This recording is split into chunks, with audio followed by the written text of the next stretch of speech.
سائنسدانوں کے کارناموں کی داستانیں دنیا میں مشہور ہیں۔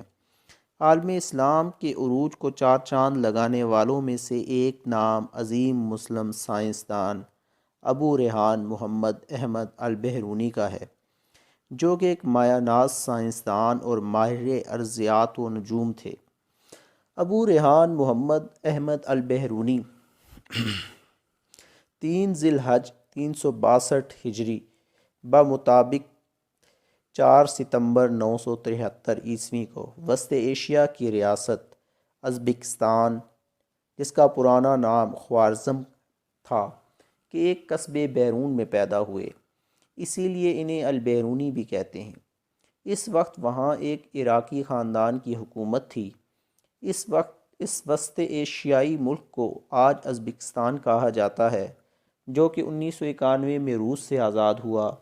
ایک روایت کے مطابق ابو ریحان محمد احمد البیرونی خوارزم کے ایک گاؤں کے رہنے والے تھے اور اس لیے انہیں الخوارزمی بھی کہتے ہیں۔ ان کے علاقے کی زمین زرخیز ہے اور وہاں خوب بارشیں ہوتی ہیں۔ البیرونی کی پیدائش کے وقت ازبکستان پر ایک عباسی خاندان حکومت کر رہا تھا، لیکن وہ رفتہ رفتہ کمزور ہو گیا اور اس پر عربوں کا قبضہ ہو گیا۔ جب سلطنت عربوں کے حوالے ہوئی تو اس وقت بغداد کے گورنروں میں سے ایک گورنر نے ایک نئی حکومت قائم کر لی۔ یوں اسی گورنر کے پوتے احمد بن محمد کے دور حکومت میں البیرونی پیدا ہوئے۔ ان کے والد کا نام احمد تھا۔ وہ ایک متوسط طبقے سے تعلق رکھتے تھے۔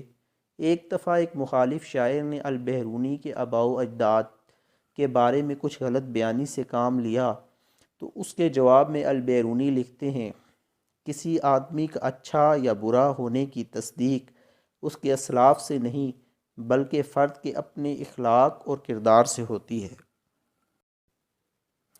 جدید تحقیق کے مطابق البیرونی فارسی زبان بولتے تھے اور انہیں اہل خوارزم کی مادری زبان بھی آتی تھی، تاہم